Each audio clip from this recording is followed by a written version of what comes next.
So in this paper, Investor Flows and Fragility in Corporate Bond Funds, which I wrote with David Eng and Hao Jiang, we study flows and performance of mutual funds that invest in corporate bonds. Let me give you just a brief summary.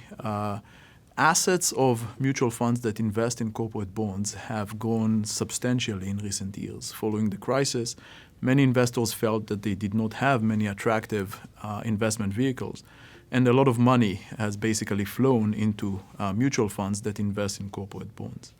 Now, this poses, I think, a very interesting challenge for researchers. For many years, there has been a lot of research studying mutual funds that invest in equity, but there hasn't been that much research looking into bonds, into mutual funds that invest in bonds, and in particular in corporate bonds.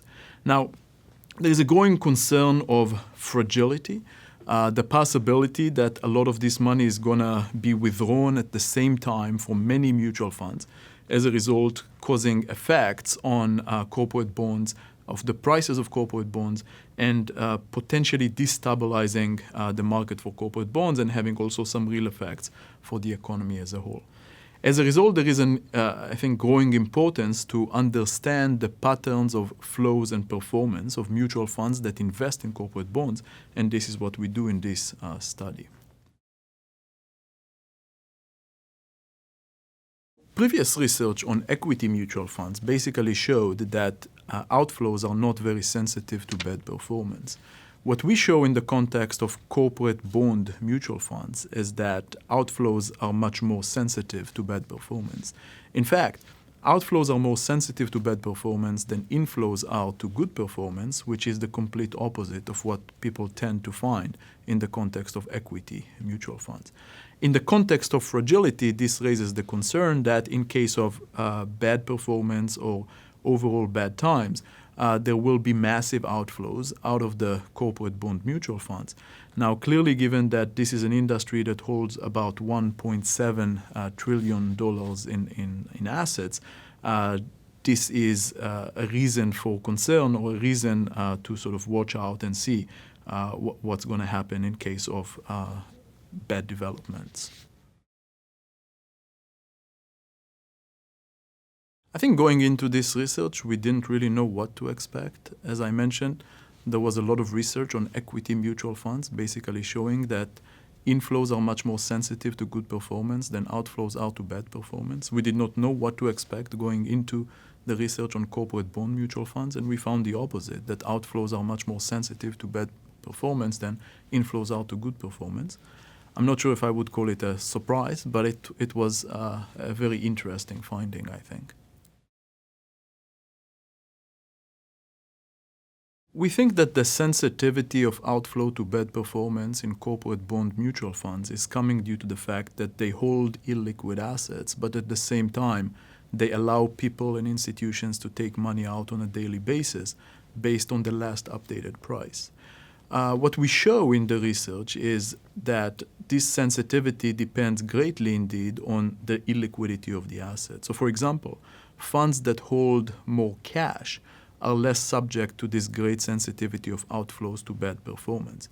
And this is because if you have more cash, then investors know that they depend less on the withdrawals by others, and as a result, they're less keen to take their money out once there are bad developments.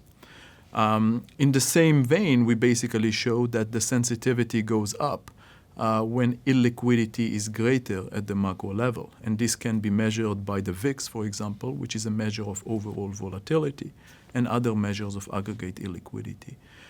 So basically what we show is that funds that invest in more illiquid assets or during more illiquid times are going to be more subject to greater sensitivity of outflows to bad performance. This is something that we can think of as more fragility. So you can basically address this fragility by holding more liquidity or changing the way that investors take money out, whatever the redemption formula is, whatever they get out of the fund in case they take their money out. So I think that there is an overall perception that mutual funds are not subject to any kind of fragility. Basically, people view mutual funds as being very different from banks. Investors put the money in the fund and get whatever is the value of the assets when they take their money out. I think our paper sheds some more light on it, basically showing that there is some potential for fragility. There is some of this first mover advantage that we tend to see in the context of banks.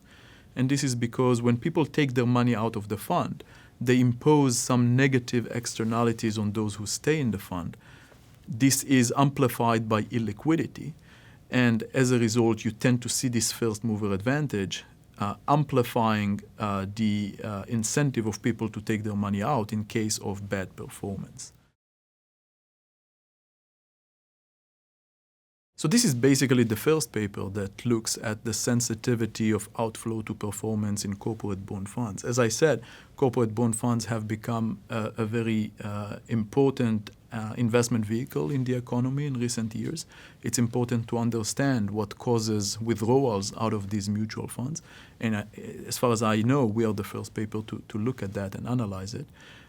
We basically document that there is some sense of fragility in the sense that people, when they think that others are going to take their money out of mutual funds that invest in corporate bonds, they have greater incentive to do that as well.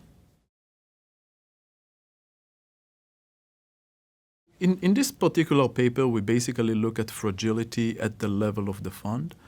We show that there is a first mover advantage at the level of the fund in the sense that if investors think that other investors are going to take their money out of the mutual fund, they have a greater incentive to do so as well. This is kind of similar to the phenomenon that is well known as a bank run.